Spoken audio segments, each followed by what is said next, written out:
नमस्कार मित्रों, मेरा नाम है आदित्य। आप देख रहे हैं एडवोकेट आदित्य यूट्यूब चैनल। आज मैं पति के पक्ष में आया हुआ एक ऐसा जजमेंट लेकर आया हूं जिसके जरिए काफ़ी पतियों को काफ़ी हौसला मिलने वाला है, काफ़ी राहत मिलने वाली है, काफ़ी अच्छी नई जानकारी मिलने वाली है। तो ऐसे पति जो पत्नी के द्वारा किए गए भरण पोषण के मुकदमे से परेशान हो गए हैं, उनके लिए राहत देने वाला एक बहुत ही महत्वपूर्ण जजमेंट आया है, जिससे कि आपको फायदा भी मिलेगा, साथ ही साथ हौसला भी मिलेगा, एक नई उम्मीद भी मिलेगी और जानकारी भी मिलेगा। तो यदि आप अपनी पत्नी के मेंटेनेंस के केस को खारिज कराना चाहते हैं तो इस वीडियो को पूरा देखिएगा, चीज़ों को बारीकी से समझिएगा, ताकि मैं आपको जो भी चीज़ें बताऊँ वो आप डिटेल में समझ सके और उसका उपयोग करके फायदा भी उठा सके। तो आइए अब अपने इस महत्वपूर्ण जजमेंट को, मामले को समझते हैं। जजमेंट को समझने से पहले मैं आपसे दो महत्वपूर्ण बातें बता देता हूं। मेरी एक किताब पब्लिश हुई है जिस किताब का नाम है legal guide for husband in matrimonial cases. अब देखिए, जैसा इस किताब का नाम ही है legal guide for husband in matrimonial cases, वैसा ही इस किताब का उद्देश्य भी है। ऐसे पति जो भारतीय दंड संहिता की धारा 498 का झूठा मुकदमा झेल रहे हैं, 125 सीआरपीसी का मुकदमा झेल रहे हैं, डीबी एक्ट का मुकदमा झेल रहे हैं, सेक्शन 9 लड़ रहे हैं, डाइवोर्स के केस लड़ रहे हैं, उन्हें सपोर्ट करने के लिए, गाइड करने के लिए ये किताब मेरे द्वारा लिखी गई है। इस किताब में आपको प्रक्रिया समझने को मिल जाएगी, ड्राफ्टिंग समझने को मिल जाएंगी, जवाबदेही कैसे बनाते हैं वो समझने को मिल जाएंगी, कैसे आपको सावधानियां रखनी है, क्या क्या चीजें ध्यान रखनी है, क्या आपके लिए टिप्स है, कैसे अपना पक्ष मजबूत कर सकते हैं, किस प्रकार से मामले को क्वेश करा सकते हैं, खत्म करा सकते हैं, सारी चीजें आपको मिल जाएंगी। तो ये किताब ऐसे पति जो झूठा मुकदमा लड़ रहे हैं उनके लिए काफी ज्यादा उपयोगी साबित होने वाला है। यदि आप इस किताब को बाई करना चाहते हैं तो मेरा व्हाट्सएप नंबर स्क्रीन पे दिखाई दे रहा होगा, उस पर मैसेज करिएगा। किताब का जो मूल्य है वो 600 रुपए है, जिसमें 100 रुपए कोरियर चार्ज भी है। दूसरी जो महत्वपूर्ण बात है वो ये है कि मेरा एक ग्रुप स्टार्ट हुआ है। इस ग्रुप में जो ऐसे पति हैं जो भारतीय दंड संहिता की धारा 498 का मुकदमा झेल रहे हैं, अपने मुकदमे को रद्द कराना चाहते हैं, तो ऐसे में रद्द कराने के लिए माननीय उच्च न्यायालय, सर्वोच्च न्यायालय के जजमेंट्स की आवश्यकता पड़ती है। तो जजमेंट्स को प्रोवाइड कराने के लिए, टिप्स देने के लिए, शॉर्टकट तरीके बताने के लिए, अन्य बहुत सारी चीजें बताने के लिए ये ग्रुप मैंने बताया है। इस ग्रुप में यदि आप जुड़ते हैं तो आपको काफी ज्यादा फायदा मिल सकता है। तो ग्रुप में जुड़ने के बाद आपको काफी जजमेंट मिलेंगे पढ़ने को, जिससे कि आप अपना पक्ष मजबूत कर पाएंगे, मामले को रद्द करा पाएंगे। तो ग्रुप से जुड़ने का जो चार्ज है वो 500 रुपए है, जो एक बार आपको पे करना है, लाइफ में दोबारा कभी नहीं पे करना है। ग्रुप से जुड़ने के लिए मेरे व्हाट्सएप पे मैसेज करिएगा। तो आइए अब अपने महत्वपूर्ण जजमेंट को समझते हैं कि तो देखिए, ये जो जजमेंट आया है वो इंदौर के एक फैमिली कोर्ट के द्वारा आया हुआ जजमेंट है। इसका लिंक मैं आपको डिस्क्रिप्शन में दे दूंगा। अब देखिए, इस मामले में होता कुछ ऐसा है कि जो पत्नी होती है 125 सीआरपीसी के अंतर्गत पति के ऊपर भरण पोषण प्राप्त करने के लिए एक मुकदमा लगाती है।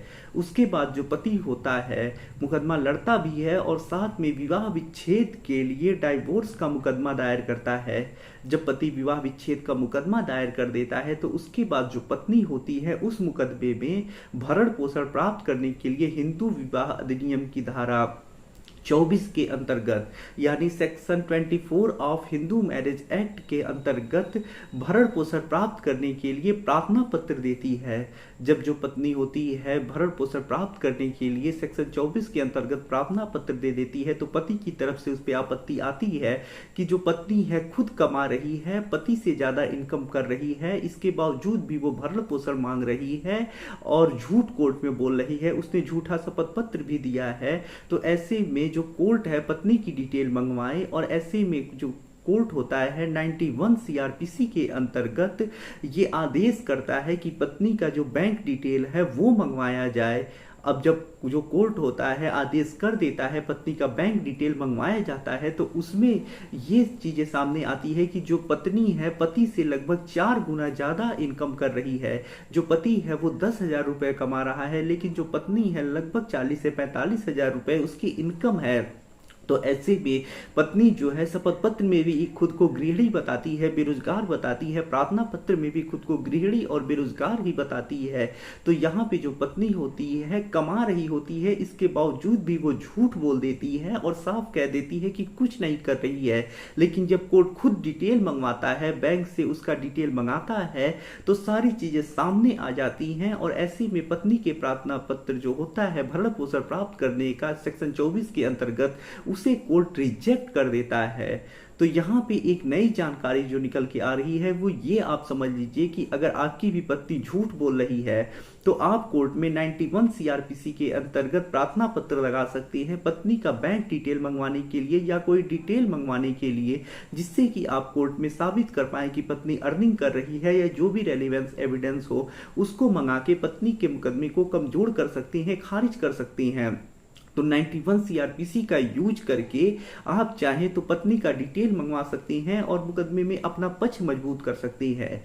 91 सीआरपीसी का एप्लीकेशन यदि आप कोर्ट में लगाना चाहते हैं, इसकी ड्राफ्टिंग मुझसे कराना चाहते हैं, तो मेरे व्हाट्सएप पर मैसेज करिएगा। तो आशा कर रहा हूं ये जजमेंट से आप समझ गए होंगे कि किस प्रकार की चीजें अब हो रही हैं और पति के पक्ष में भी अब कोर्ट काफी अच्छे अच्छे फैसले सुना रहा है और पतियों की भी सुनवाई हो रही है। तो आने वाले समय में धीरे धीरे अब परिवर्तन हो रहा है। जैसा हो गया था कि सिर्फ पत्नी का ही कोर्ट में सुना जाता है, पत्नी के पक्ष में ही फैसले आते हैं, पति का कोर्ट सुनता ही नहीं है, अब इसमें धीरे धीरे परिवर्तन हो रहा है और पति के पक्ष में भी काफी महत्वपूर्ण फैसले आ रहे हैं। जहां पत्नी गलत रह रही है वहां उसका मुकदमा खारिज किया जा रहा है, उसे मेंटेनेंस नहीं दिया जा रहा है।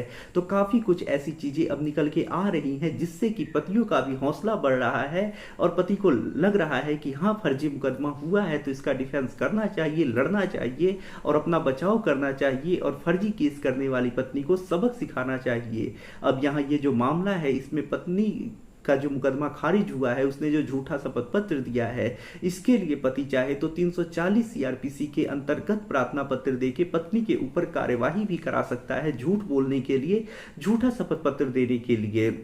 तो अगर आप भी चाहते हैं अपनी पत्नी के ऊपर 340 सीआरपीसी का प्रार्थना पत्र लगाना, तो आप इसकी ड्राफ्टिंग भी मुझसे करा सकते हैं। इसके लिए मेरा व्हाट्सएप नंबर है, उस पर मैसेज कर सकते हैं आप। तो आशा कर रहा हूं आपको वीडियो पसंद आया होगा। यदि आप किसी कानूनी समस्या से परेशान हैं और ऐसे में आप मुझसे फोन पे बात करके अपनी कानूनी समस्या का समाधान प्राप्त करना चाहती हैं, तो इसके लिए मेरा व्हाट्सएप नंबर स्क्रीन पे दिखाई दे रहा होगा, उस पर मैसेज करके अपॉइंटमेंट बुक करा के आप मुझसे कॉल पे बात कर सकती है। वीडियो पसंद आया हो तो वीडियो को लाइक करें, अपने दोस्तों के साथ शेयर करें और यदि आप चैनल पे नए हैं तो चैनल को सब्सक्राइब करके बेल आइकन को दबाएं। मिलते हैं नए वीडियो के साथ अगले दिन, तब तक के लिए जय हिंद, जय भारत।